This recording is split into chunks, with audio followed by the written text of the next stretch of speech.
¿Qué hora es? Yo me quedé dormida leyendo esto. ¿Esto qué es? Ah, qué paranoia de libro. Menos mal que es un sueño todo, menos mal.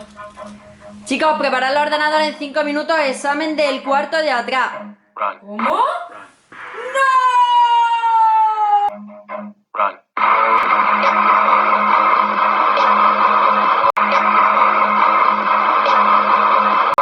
Pesadillas con el cuarto de atrás, la obra de Carmen Martín Gaite que entra para selectividad.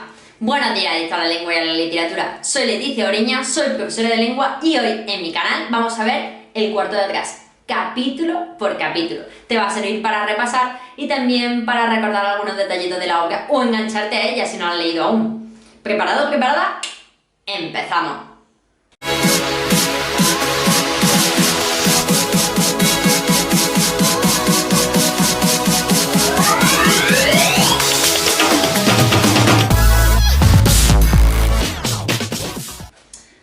Venga, vamos a empezar. Para entender la obra del cuarto de atrás tenemos que saber que se estructura en 7 capítulos.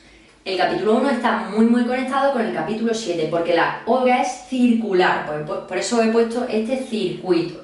Es un sueño, empieza diciendo que se queda dormida y termina diciendo que se queda dormida. Entonces, ¿toda la obra es un sueño acaso? Eso es lo que iremos descubriendo. 7 capítulos que están estructurados de manera circular y de forma lineal, como expliqué en el vídeo un poquito de la introducción de la obra. Es decir, todo el argumento es el siguiente. Hay dos personajes principales.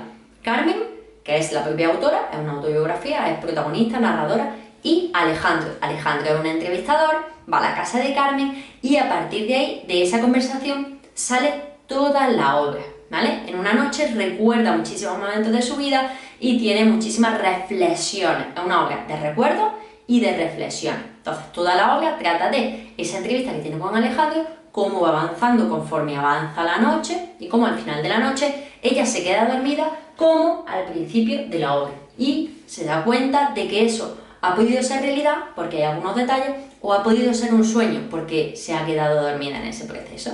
¿Vale? Entonces, primer capítulo, segundo capítulo, tercer capítulo, este es el recorrido que vamos a ir haciendo. Capítulo 1. El hombre descalzo. En el primer capítulo lo que encontramos es lo siguiente. Carmen hace una reflexión sobre que no se puede quedar dormida, tiene insomnio, no consigue quedarse dormida, ella hace una serie de dibujos, sueña que está en la playa, dibuja una casa, una cama, una letra C. Todo va a rondar la letra C, que vosotros la veréis aquí en la cámara. La letra C es muy importante porque es la letra de la propia autora. Tiene algunos recuerdos de mujeres que se cortaban el pelo a lo garzón y de telas. La metáfora de las telas en la novela significa lo siguiente. Conforme las telas van tejiendo la ropa o van tejiendo los tejidos, las palabras van tejiendo esa novela. Entonces, esas telas son la metáfora de cómo la novela se va construyendo, ¿vale? Por eso hace una referencia a las telas aquí y en más capítulos. También habla de un espejo, ella misma se mira al espejo, habla de que se queda dormida a las 10 de la noche y de repente sueña con un hombre que está en la playa, que le escribe cartas, habla sobre las cartas, que esto es un elemento muy importante, y sobre la novela de Todorov. ¿Por qué es muy importante citar la novela de Todorov? Porque la novela de Todorov habla sobre literatura fantástica y esta obra también pretende ser un poco de literatura fantástica, porque a través de un sueño reconstruye una realidad, que esa realidad es que se entrevista con Alejandro y que va recordando de esa entrevista su propia infancia, la guerra civil, pierde y recupera la memoria, etc. Este hombre va llamándola y finalmente se queda dormida. Y aquí acaba el primer capítulo. Y bueno, ya está. El primer capítulo explicado, ya lo demás lo leéis vosotros y espero que os haya resultado muy útil. Hasta pronto, chicos. Que no te ha asustado, ¿verdad? Venga, seguimos. Capítulo 2. En este primer capítulo se ha quedado dormida. Avanza al segundo capítulo y ya empieza lo que podemos mencionar que es un sueño dentro de un sueño. ¿Qué es lo que ha soñado Carmen o qué es lo que supuestamente está soñando Carmen? Que una persona la llama por teléfono en una noche de tormenta, de lluvia, de viento, en una mala noche. Y ella coge el teléfono, resulta que son las 12:30, aunque su reloj se había quedado parado a las 10, recordad, Y esa persona, Alejandro, que resulta que luego nos dice su nombre, es un entrevistador que supuestamente había quedado con Carmen. Entonces Carmen lo invita a que suba a su casa y de repente ya encontramos a Alejandro dentro de su casa. Alejandro le va a hacer una entrevista por ser una de las autoras reconocidas. Tenemos el elemento de la llamada, aparece Alejandro y se presenta una cucaracha, que puede ser una conexión con el texto de Kafka, de la Metamorfosis. Sin embargo, Carmen dice en sus estudios posteriores que normalmente en su casa, en ese piso, había muchas cucarachas. Vemos que hablan de literatura de metaliteratura, porque Carmen cita algunas novelas de la revista Lectura, algunos versos de Cervantes. La metaliteratura es uno de los temas, aquí os lo pongo, literatura, que van apareciendo en todos los capítulos, ¿vale? Tenemos un elemento muy importante, que es el que le da el nombre, el título al capítulo, el sombrero negro. ¿Qué es este sombrero negro? Alejandro llega, se caracteriza porque tiene un sombrero negro y lo deja en una de las mesas apoyando unos papeles.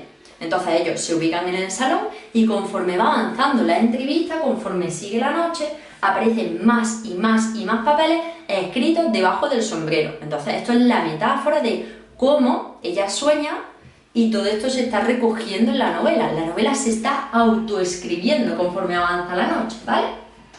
Alejandro la conoce mucho porque menciona su primera novela, que es El balneario, le dice los errores que tuvo en ella, y Carmen empieza a recordar. Este es uno de los temas principales, los recuerdos y las reflexiones que hace a través de ellos. Que recuerda un viaje que hizo en 1946 a Portugal y con este viaje reflexiona sobre las cartas, sobre la literatura, sobre el franquismo y sobre lo que llama la novela la sección femenina. La sección femenina era, en la época del franquismo, una escuela para mujeres, para que las mujeres se formaran como buenas mujeres, cuyo ejemplo era Isabel la Católica, aquí, ¿vale? Isabel la Católica era una persona que se sacrificaba, que siempre estaba dispuesta para su marido, para su reinado, que parecía que tenía poder, pero que en realidad no lo tenía por ser mujer. Entonces aquí hace una reflexión muy fuerte de cómo es el papel de la mujer en la guerra civil, y lo hace con la hija de Franco, Carmencita Franco. También habla de que la guerra civil fue el motivo de la escritura. ¿Por qué? Porque en esos recuerdos ella en la infancia se acuerda, se va hasta ese tiempo y recuerda y reconstruye que los niños sufrían bombardeos. No solo los niños, sino todos, pero cómo los niños se iban escondiendo hacia esos lugares que tenían preparados para las bombas. Y este fue el motivo por el que empezó a escribir algunas de sus obras Carmen Martín Gaite, para refugiarse y para recoger qué es lo que estaba pasando. Este sombrero negro se queda ahí durante toda la obra, apoyando esos libros y esos folios se van acumulando. Y con esta conversación, que va empezando un poquito, termina el capítulo segundo. Capítulo 3. Me paso a esta parte de la pizarra. Ven pronto a Cunningham. Ese es el título y es porque recuerda una canción, un bolerito, una letra de un bolero que mete aquí, introduce aquí.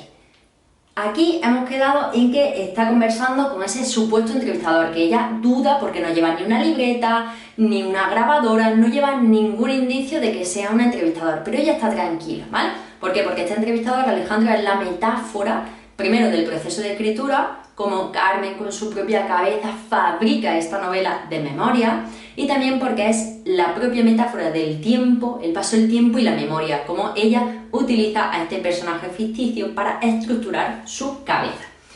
Ella va a la cocina y en el capítulo 3 está en la cocina. Ve un mueble que, por cierto, se conservaba en la casa de Carmen Martín Gaite, que era de su padre, que a la vez su padre hereda. Esto le lleva a recordar muchísimas cosas de su infancia y todo este capítulo 3 ocurre dentro de la cocina y ella recordando y reflexionando sobre estos recuerdos, para después en el 4 salir de la cocina y volver porque a Alejandro se lo había dejado solo a este desconocido en su salón.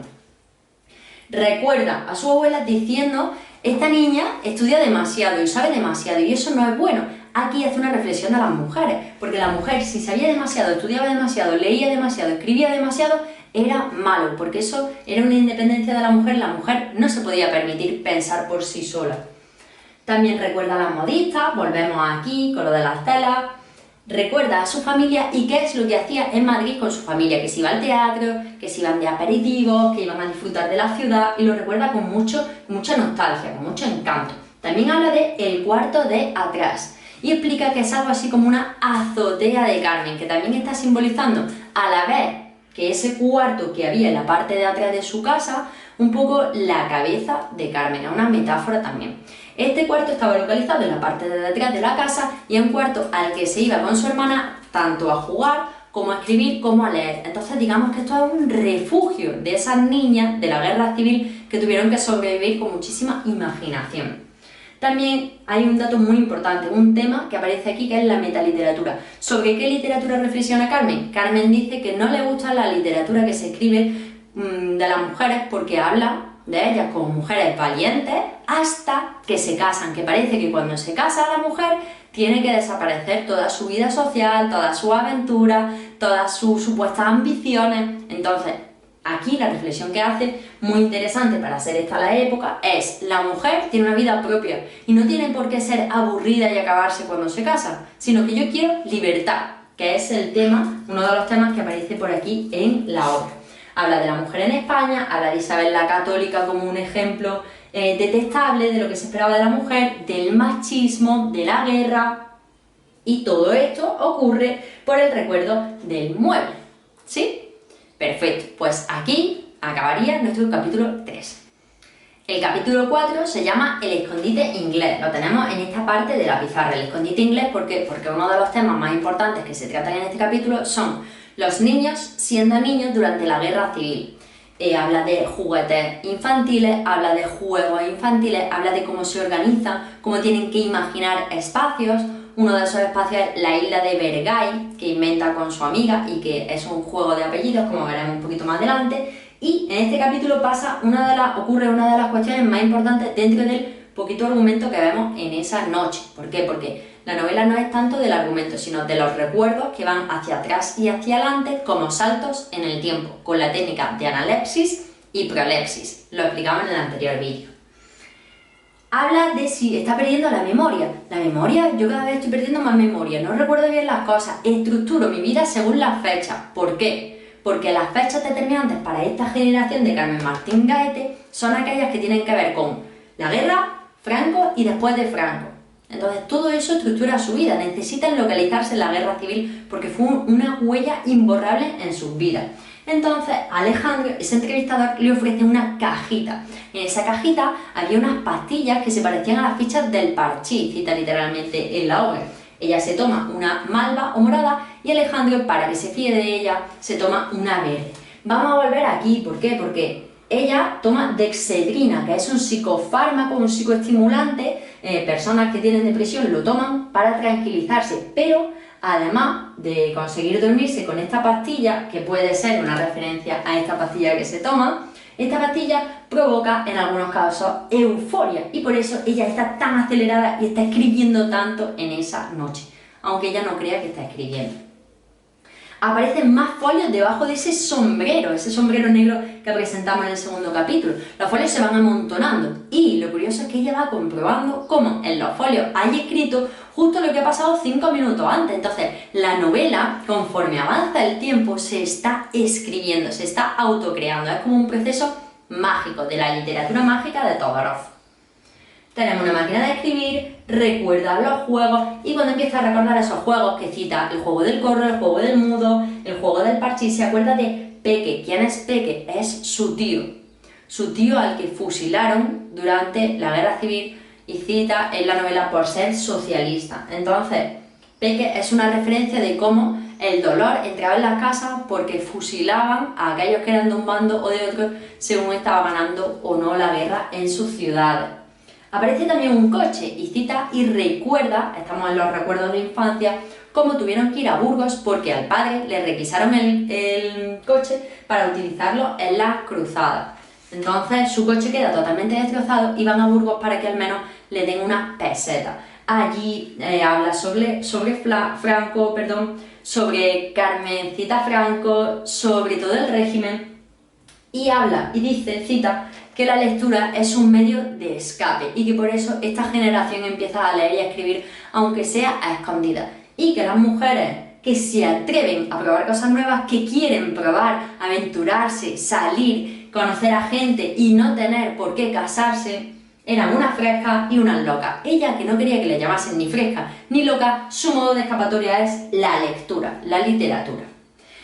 Habla sobre el libro de memoria al que se animó a empezar a escribir en la muerte de Franco, y de repente un teléfono suena. Aquí vemos cómo el único elemento de conexión con el exterior, aparece. Hay un teléfono que suena. Y aquí acaba el capítulo número 4, cuando Alejandro le dice: por favor, dile que me he ido. No sabemos quién es, solo dile que me he ido.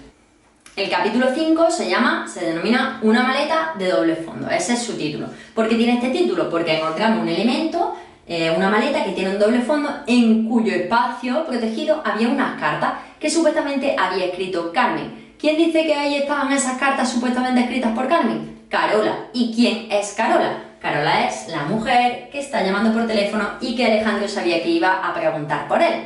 Llama, le dice: oye, ¿está Alejandro?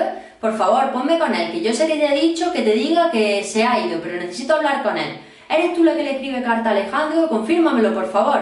Dime que esas cartas son mentiras, dime que no. Vale, aquí aparece un poco histérica este personaje y empezamos a confundir. ¿Quién es Alejandro? Si Alejandro es malo, si es machista, si la está engañando, esas cartas de dónde han salido. Resulta que cuando Carmen le pregunta por estas cartas, que son un artilugio más de la literatura, de su propia novela, le dicen que están escritas en noches de insomnio, que no ponen fecha, sino martes de madrugada, y que están firmadas con una C y un punto. Entonces Carmen se pregunta si quizá es la propia Carola quien la ha escrito y no se acuerda.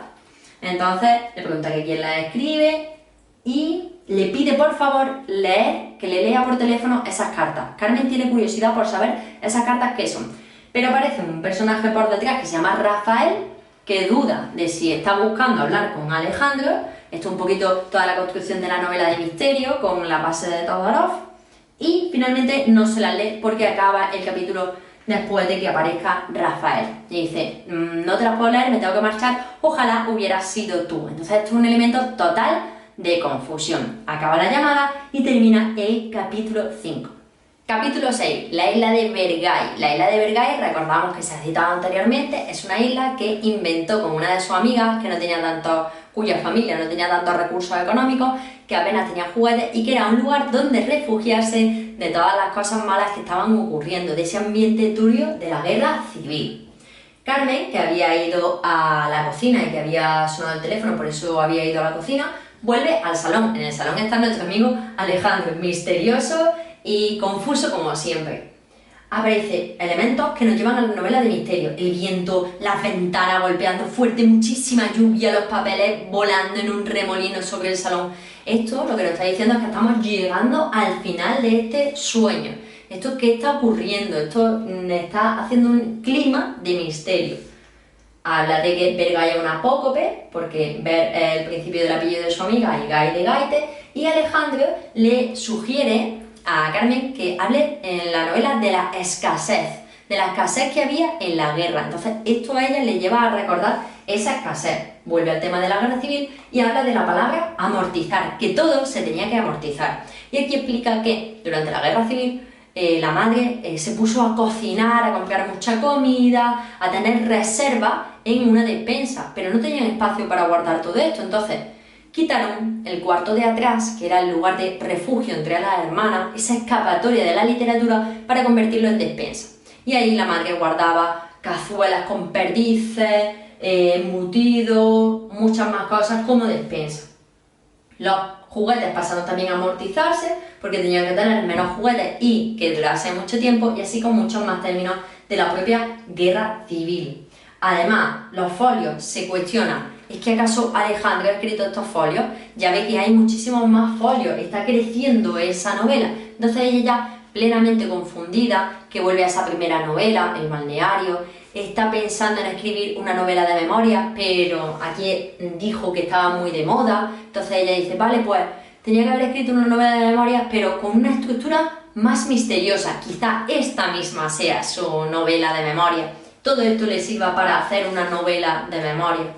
Y ella finalmente se echa un chal negro, Alejandro le dice que se siente en el sofá, se acaba tumbando y se deja atrapar por el sueño. Y aquí acaba nuestro capítulo 6. Llegamos al final de la obra, nuestro capítulo 7, que se llama La cajita dorada. Ahora vamos a ver por qué. Recordad que Alejandro le regaló una cajita con pastillas para la memoria, para guardarla y así poder seguir recordando y que Alejandro tuviera los supuestos datos que se iban acumulando en esa novela debajo del sombrero. Aquí en el capítulo 7, este ha acabado diciendo: me está entrando mucho sueño, pero no se vaya, Alejandro, por favor, no se vaya. En el capítulo 7 lo primero que aparece es su hija besándole la frente. Ella aparece dormida en la cama a las 5. Su reloj se quedó parado a la tierra, ¿acordáis? A las 12:30 entra Alejandro en la casa y resulta que son las 5, la hija la despierta y dice: te dije que no te quedaras dormida esperándome y tal. Vale. Le recuerda a la hija que ella le ha hecho una llamada de teléfono. Dice: ¿pero no te acuerdas que te he llamado, que estaba en no sé qué sitio, con tal, que no te preocuparas? Esta llamada. Fijaos cómo la conexión con la llamada de Carola, que también era una mujer que hablaba con ella. Y la hija le pregunta: oye, ¿aquí ha habido alguien? Porque hay 2 vasos. Entonces, Carmen ya sí que está confundida. ¿Esto qué es? ¿Un sueño? Porque si hay 2 vasos, aquí ha habido otra persona. Y yo he soñado con Alejandro. Entonces, ¿esto es realidad o es un sueño? Se quedaba dormida en el capítulo 6 en el sofá, pero aquí está dormida en la cama. Entonces aquí crea un espacio de confusión. Y tiene esta cajita dorada. Además, la hija también le pregunta por la dexedrina. Mamá, ¿te has tomado las pastillas? ¿Te has tomado la dexedrina? Que es esa pastilla psicoestimulante que ha podido generar todo ese remolino de literatura. Vuelve a aparecer la cucaracha, esta que aparece por la cocina también le da un poco de miedo a la hija, pero Carmen dice que la va a matar. Esta cucaracha que le daba miedo al principio, en el capítulo 2, Carmen se va a encargar de matarla. No te preocupes, que yo la mataré. Y aparecen 182 folios que empiezan con el cuarto de atrás como título. Entonces vemos que la novela se ha quedado escrita y que está por ahí justo antes de que se vuelva a dormir Carmen el libro de Todorov de misterio. Así que en todo este proceso, que ha tenido muchísimos saltos en el tiempo, por eso os recuerdo, se ha escrito el cuarto de atrás con 182 folios. Y os leo el final de la obra para que veáis que es justo cómo comienza esta preciosa obra. Dice: y sin embargo yo juraría que la postura era la misma, creo que siempre he dormido así, con el brazo derecho. Esto es justo como empieza nuestro capítulo 1. Dice: ¿qué sueño me está entrando? Se queda dormida, nota algo muy duro en la mano y es la cajita dorada. ¿Esto ha existido? ¿Ha sido realidad o ha sido un sueño? Y así se queda el libro, con esta estructura circular que nos sugiere, que nos lleva a pensar que ha podido ser un sueño o que no ha podido ser un sueño. Y hasta aquí toda la obra. En estos 7 capítulos se estructura esta única noche, en este único espacio que es la noche en la que Alejandro sube a la casa de Carmen para hacer una entrevista y su propia casa como único espacio. Todo esto la llevan a recordar recuerdos de la infancia, el franquismo, la guerra civil, el papel de la mujer, les lleva a reflexionar sobre la literatura. Sobre todo esto se construye el cuarto de atrás de Carmen Martín Gaite. Os dejo algunos vídeos más por si os interesan en esta parte del espacio virtual. Y si os ha gustado, engancharos al próximo vídeo y repasamos un poquito selectividad. ¡Hasta pronto, chicos!